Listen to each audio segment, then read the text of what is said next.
Olá, na série de entrevistas especiais do Band News, a gente conversa com o fotógrafo J.R. Duran, editor da Revista Nacional. Oi, Duran, prazer. Muito prazer, muito obrigado pelo convite. Que bom que você veio. Queria perguntar para você, começar a nossa conversa, te questionando o seguinte. Hoje em dia todo mundo tem um celular, todo mundo posta foto, todo mundo se acha fotógrafo. O que faz hoje um fotógrafo ser um fotógrafo profissional? Presta caneta? Hoje em dia todo mundo tem uma caneta. O que faz uma pessoa ser um escritor, ou ser um jornalista, ou saber escrever? Na verdade, a pessoa tem que saber usar o aparelho que tem. Tem bilhões de fotografias muito boas o dia inteiro, que são jogadas na internet, nas redes sociais, mas para você ser um profissional, você tem que fazer essas fotos várias vezes, todos os dias, em situações adversas, em momentos que você não controla. Então, são pouquíssimos desses bilhões ou dessas bilhões de imagens que o fato das fotos serem interessantes, isso não quer dizer que elas foram feitas por fotógrafos que podem ser profissionais, basicamente. Que tem qualidade profissional. A qualidade pode ser, porque hoje em dia a qualidade virou uma coisa puramente tecnológica, só você comprar uma câmera. Na época que eu comecei, na época as primeiras câmeras digitais era $150 mil uma câmera de, sei lá, de 20 megapixels. Hoje em dia, 80 megapixels, por $2 mil você compra uma câmera. Então não é um problema técnico, é um problema de você, um problema de conhecimento, né? Um problema de conhecimento. De você dominar, na verdade, a técnica, não necessariamente a técnica instrumental, mas a técnica de perspectiva, luz, esse tipo de coisa. Sim, mas mais do que isso, é você ter uma personalidade, saber como fazer, saber controlar, ou seja, saber controlar, saber fazer que as coisas aconteçam, conseguir fazer com que as coisas aconteçam, né? Você começou a fotografar com que máquina? E hoje, o que você usa? Assim? Qual que é a sua preferência na hora de fotografar? Não me lembro com que câmera eu comecei a fotografar. Devia ser uma câmera muito... Não posso dizer. Não vou dizer ruim, porque obviamente não tinha dinheiro para comprar uma câmera boa. Mas não era ruim, porque na época todas as câmeras eram iguais, não tinha essa diferença muito grande. Uhum. As pessoas também fazem um erro, não vou dizer um erro, mas se não me engano, frequente de que o importante na fotografia, num sistema fotográfico, é a objetiva, né? Que é as lentes, essa coisa, para você conseguir uma pureza da imagem. Mas, e hoje em dia, eu tenho várias câmeras de várias marcas diferentes e uso conforme o objetivo. Conforme o que eu tenho que fazer. Tem uma coisa muito mais rápida, que eu tenho que resolver as coisas muito mais rápidas. Eu tenho um tipo de câmera que é muito mais leve. Se eu tenho outra coisa que eu tenho mais tempo e que pode ter mais controlado, eu posso usar outro tipo de câmera. Então, cada uma tem uma utilidade. Uma razão. Né? Você usa celular para fotografar? Assim, no seu dia a dia, Instagram uma foto, tirar foto da família? Não. Não. Quer dizer, tenho Instagram, mas eu não sou uma pessoa... Na verdade, eu tenho Instagram porque me encheu o saco, que tinha uns caras que ficavam com o meu nome no Instagram, derrubei todo mundo e montei meu perfis falsos. Perfis falsos, e montei meu perfil e está lá e faço. Mas eu não sou uma pessoa que fica... acho que faz uma semana que eu não coloco uma foto no Instagram. Quer dizer, quem me segue tem que ter uma certa paciência, tolerância, essa compulsão que as pessoas têm para se mostrar o tempo todo. Quer dizer, o cara vai lá, faz xixi na planta, faz uma foto, faz não sei o quê, faz não sei quanto. Esse diário eu não faço. Eu vou colocando... Uso quase o Instagram, que se demorei um pouco, além dos caras que tive que derrubar, demorei um pouco porque não sabia como usar. Até o momento em que eu comecei a ver aquilo lá como se fosse uma página de revista, eu preciso pensar sempre como edição. Então, normalmente, as fotos eu coloco de 3 em 3, ou seja, são temas triplos. Quando você vê elas, tem uma coisa, sei lá, ou tem uma mancha vermelha, ou tem um tema, ou pode ser 3, 9, 12. Enfim, tem uma brincadeira para mim que me dá um desafio. Ou seja, eu não posso sair por aí nada de puf. Né? Você vê a composição, então? Você vê como ficam todas as fotos ali no conjunto, e não só aquele momento. Então, aqui, por exemplo, hoje, fiz uma foto minha enquanto estava maquiada, depois fiz uma foto sua, uma foto nós dois. Enfim, depois eu vou ver, e isso tem uma narrativa que isso não quer dizer que eu boto as 3 ao mesmo tempo, pode demorar 3 dias. Mas tem que ter alguma coisa a mais, senão fica uma compulsão, a compulsão do exibicionismo e a frustração. E essa nossa época é muito a época da selfie, né? O que você acha disso? Da onde as redes sociais é que alimentam um pouco isso e faz com que as pessoas sejam fotógrafas delas mesmas, né? A selfie é um fenômeno que eu não entendo. Primeiro, eu não posso fazer selfie, meu braço é curto, então simplifico. Tem o pau de selfie durante... Não, eu não pego no pau de nada. Primeiro, tem um amigo meu foi viajar e mostrou a foto. Olha eu aqui sei lá, numa rua em Los Angeles. E aí tinha uma foto dele, e você via um pouquinho da rua em Los Angeles. Olha uma foto aqui de eu em qualquer lugar que o cara fosse, você não via a cara das pessoas. Às vezes tem alguém que me segue e fala, quem deve ser essa pessoa? Eu vou lá, clico. E tem 50 fotos, a pessoa fez assim, pum, pum, pum, pum. Eu não entendo o que leva essas pessoas. Acho que deve ser uma solidão incrível, acho que deve ser uma insatisfação, uma carência afetiva. Acho que são pessoas, quer dizer, tem alguns que são interessantíssimos e tem uns outros que são de chorar. Como tudo, né? Quer dizer, você entra numa livraria e tem uns livros que falam, pô, esse cara, que incrível. Então você fala, mas o que esse cara escreveu aqui? E eu acho que tudo isso no visual. E as pessoas não percebem toda essa carência, né? Essa carência. Como as pessoas são carentes? Quer dizer, o mundo é carente. E a selfie virou quase um chupeta. Como chama? Uma chupeta? É chupeta? É uma chupeta. A selfie é a chupeta dos solitários. Uma coisa assim, meio puf, aí faz assim, tal, agora faz assim, tal. Até, justifico até, eu entendo as pessoas lá que ficam marombando e as mulheres que ficam lá com aquela coxa, aquela coisa, porque tudo bem, tem um exercício, tem um desafio, tem uma coisa.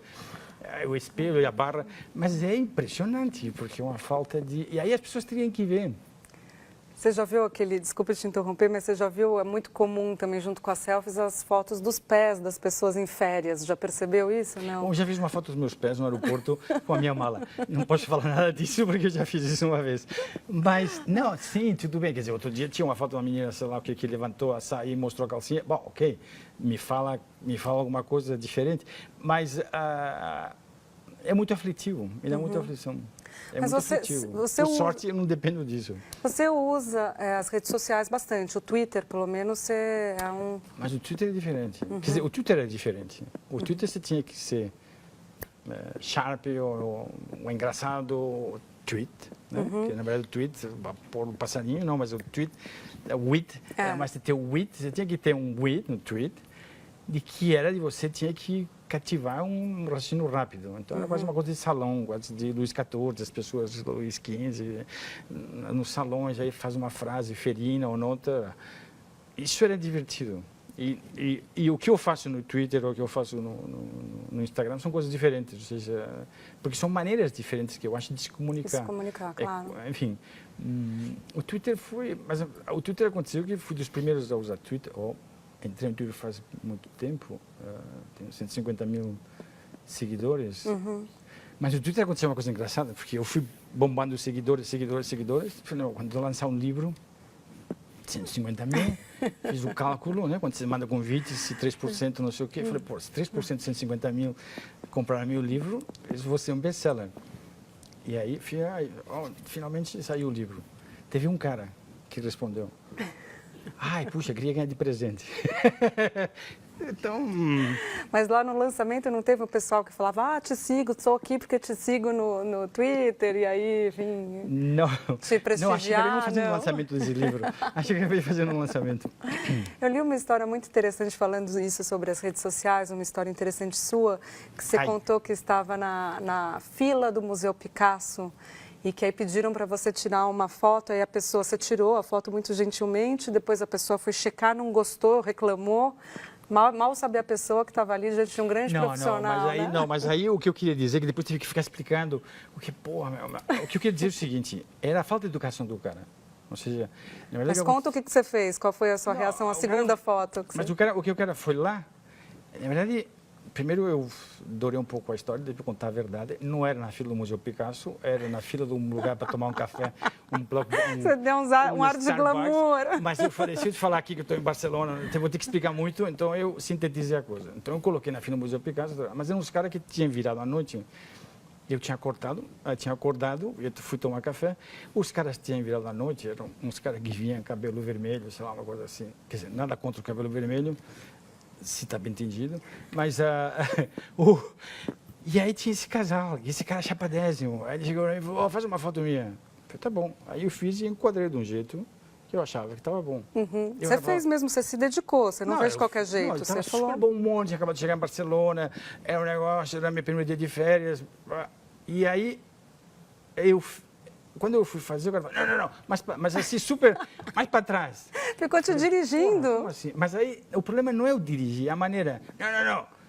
Aí eu falei, como assim? Aí eu fiz, aí o cara olhou e falou, não gostei, faz de novo.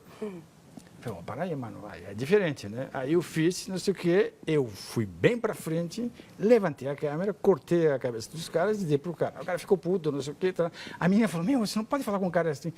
E aí a fila andou e acabou. Você continuou lá na fila, eu teria ido embora. Não. Aí estava pronto, porque se posso ser simpático, mas também posso dar porrada. Então, aí nesse momento, na primeira, já achei que o cara tinha passado. Na segunda, ele tomou. Se tivesse terceira, aí era a minha vez de soltar o cachorro. Doran, o Cartier-Bresson fala no instante decisivo, né, que ele existe nas grandes fotos, digamos assim. Qual que foi o seu instante decisivo? Que grande foto que você clicou e que você falou, é agora, é esse? Que você pegou de um personagem ou de um evento? Não sei. Não sei, porque na verdade quando ele fala do instante decisivo, ele fala exatamente esse equilíbrio que tem que ter entre o olhar, o coração e o sentimento, uma coisa assim, que tem que passar e a câmera e que é um instante que você consegue capturar. Isso, acho que basicamente qualquer foto boa que você fizer tem um instante decisivo, como se fosse uma alma da foto, poderia dizer assim? Eu acho que é a alma, acho que é uma coisa que se alinha e que você consegue. Essa que é a diferença entre as boas fotos e as fotos que não são boas. Aí você fala, por que essa foto é assim e por que não? Bom, porque uma tem uma magia. Né? E essa magia que as pessoas acham que só existe no pique-pique e não é, tem que ser nem no pau de selfie, nem na coisa. É uma magia que você tem que saber o que você está fazendo, o porquê, o como, o equilíbrio, é isso daí. Então não é uma foto em si, quer dizer, são várias fotos que me diverti bastante. Né? Tem uma que você gosta mais, assim, do seu trabalho, que você destacaria? Não, por isso que eu faço uma revista, que é para mostrar 400 fotos a cada 6 meses. Não, acho que não sei. Hoje em dia não posso dizer que é uma. Não. E você tem uma predileção por retratos? Não, dá para dizer isso, assim, analisando o seu trabalho, que você faz muito retrato, né? Mas isso é uma coisa ultimamente. Sempre tinha um certo receio do retrato. E aí, de repente, comecei a fazer retratos. Você tinha receio, desculpe? Sim, de fazer um retrato. Por quê? Talvez porque não tinha paciência para as pessoas. Talvez porque... talvez porque... Não sei porquê. Ou porque tinham outros compromissos, porque faziam umas... Enfim. Aí, num certo momento, comecei a fazer retratos e comecei a achar que era um universo bastante interessante. Porque é bastante perigoso, não, bastante delicado, né? Porque você tem que pegar uma parte da pessoa, ao mesmo tempo você tem que deixar uma parte tua lá, tem que sair alguma coisa. Você não pode ser muito adulador, mas ao mesmo tempo você não pode ser muito... Você não pode sacanear as pessoas. Então você tem que achar uma coisa que a pessoa se veja, passado, presente e futuro. Aí comecei a estudar bastante, estudar. Né? Acho que as pessoas faltam para fotografar, estudar. Comecei a estudar os retratos dos pintores, enfim, e aí comecei a entender, tem uma coisa, por exemplo, do retrato que falam do Velázquez, das meninas, que lá tinha um livro que falava que o cara tinha conseguido, o Velázquez, tinha conseguido retratar o tempo, porque lá tem um certo tempo, tem um movimento naquilo lá, que não é um movimento de fazer alguém correndo e fotografar. Lá tem, por exemplo, tem uma no desenho, na pintura, além da coisa que você não sabe se você é o rei ou a rainha, ou se você é o pintor, se é o retrato, tem um cara na janela, na porta, que você não sabe se vai para dentro, vai para trás, se sobe ou desce a escada. Só essa coisa do tempo. E aí comecei a jogar tudo isso dentro das fotos.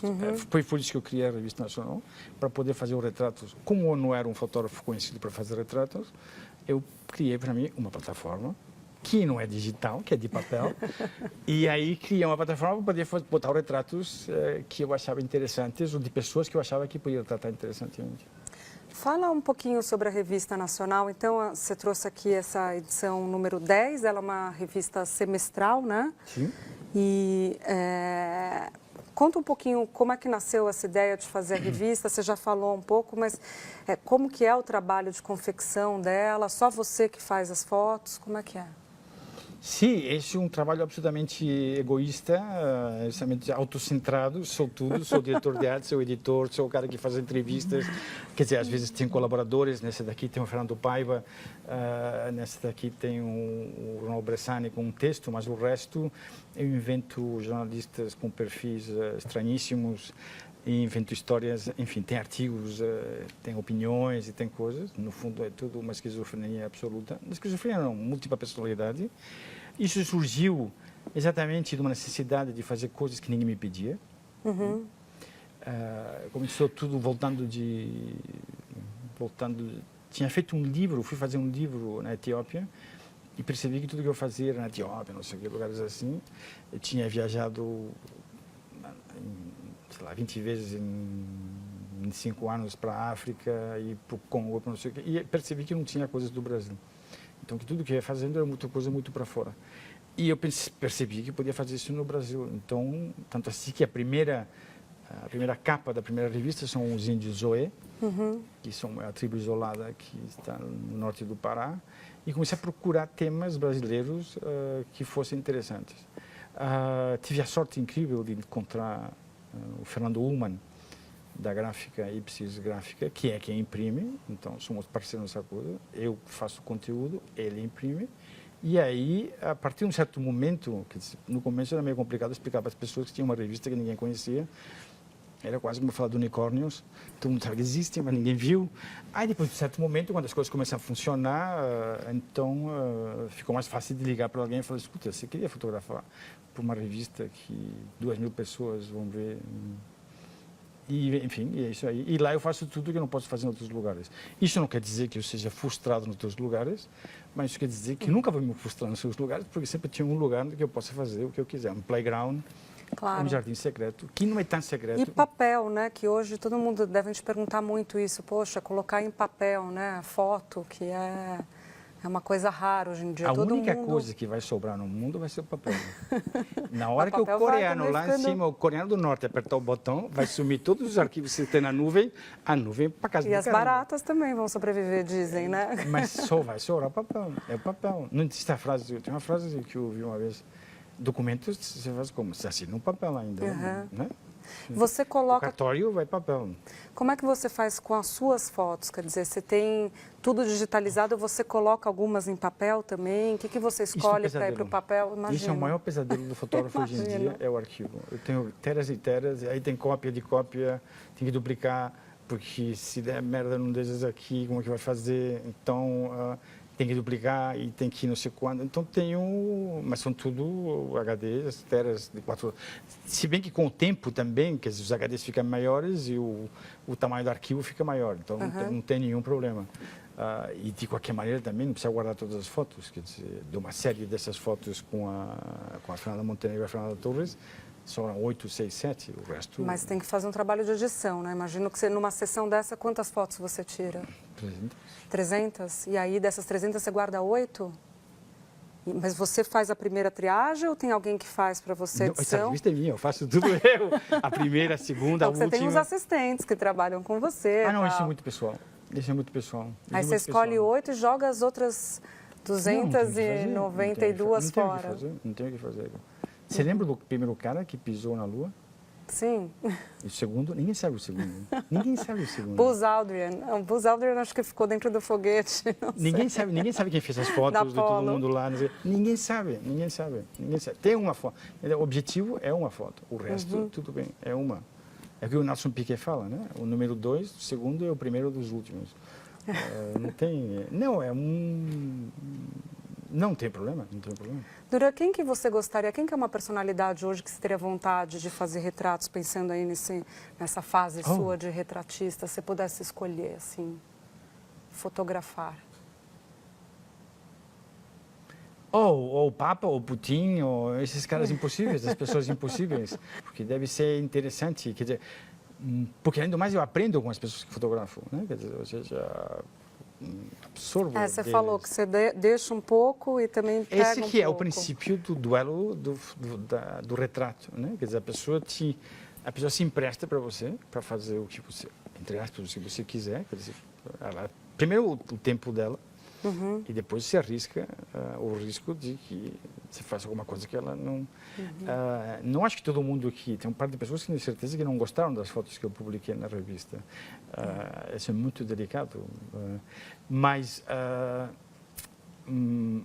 nesse duelo, isso tem que fazer uma imagem diferente. Né? Porque senão também, para eu chegar perto de uma pessoa, que é impossível chegar, que o cara me dá 10 minutos, 15 minutos, 20 minutos, e faço uma coisa que eu já vi, de algum outro, então é genial. Na verdade, é uma atividade super perigosa, porque o fracasso é muito perto. Você sente o cheiro do fracasso no estúdio, você tem que sair daquilo lá com alguma coisa embaixo do braço. Você consegue perceber? Você fala, ih, não vai render. Eu sei. Ih, não vai render. E aí eu falo, não posso pensar nisso, não posso pensar nisso, não posso pensar nisso. Não posso jogar toalha. Antigamente era um problema. Antigamente era um problema porque você tinha 10 rolos de filme e os teus cliques eram contados. Hoje em dia... Você não podia sair queimando, Hoje em dia né? tem tem um cartão que eu posso colocar 3.000 fotos lá dentro. Então eu posso ficar, quando eu não sei o que fazer, quanto mais fotos eu faço, quanto menos eu sei o que eu fazer, mais fotos eu faço, mais fotos eu clico. Normalmente com 30, que antigamente eram 3 rolos de filme de 10, 30, normalmente com 30 eu já tenho a foto. Quando eu percebo que depois dos 30 a foto não veio, aqui vai dar problema. Problema não, porque não sai do estúdio enquanto não tiver resolvido. Né? Ou seja, E isso tem correlação com o tipo de pessoa que está sendo fotografada? Não necessariamente? Não, isso tem um tipo que é mais difícil, assim, que você fala, putz, vou ter que fotografar um político ou, sei lá, determinado... Não existe nada fácil. Né? Isso que é nem futebol. Acho que ganhou o jogo, perdeu. Não existe nada fácil. Nada é fácil na vida, no mundo, no planeta, para as plantas, para a baleia, para o leão, para a lagartixa. Não existe nada fácil. No sistema planetário, na maneira que existe o mundo, o universo, nada é fácil. Então sempre tem as cócegas, sei lá, as cócegas no estômago, a insegurança, não insegurança, mas isso te faz você ficar ligado de não achar que você ganhou. E não confiar nos caminhos fáceis que possam se apresentar pela frente. Não sei. Eu sei que teria que me contar isso, porque você assistiu uma foto que a gente fez e aí você podia narrar um pouco melhor isso de como que foram os caminhos, porque na verdade naquilo lá eu tinha várias ideias, mas não tinha não tinha um final, eu não sabia como aquilo ia terminar. A gente sabe como começa, mas não sabe como termina. Você deixou, a gente fez uma sessão de fotos do então candidato João Dória e você deixou ele bastante à vontade, né, para que tem uma capacidade de querer fazer as coisas, tem a foto aqui, e talvez, de mandar, né? e de dizer como é que faz e como que não faz e como não sei quantos e como conseguir fazer. Era essa a dificuldade, né? Não, na verdade a pessoa se deixar dirigir, né? Nem se dirigir, porque na verdade é como dançar. Né? Inclusive essas fotos não são as que foram publicadas. Não foram publicadas, mas foram da sessão, né? Da sessão. Na verdade isso é como dançar, né? Você acaba dançando, é como sair para dançar. Você vai dançar aquela menina e você não sabe se você vai pisar no pé dela. Tem um jogo de sedução ali também. Não? Não. Não existe sedução. Existe um jogo de entendimento. Por isso que você fala na dança. Exatamente. Que tem que os dois meio... Existe um fluxo. Não existe, porque se é sedução, é quase que faz... Né, entendeu? E aí você...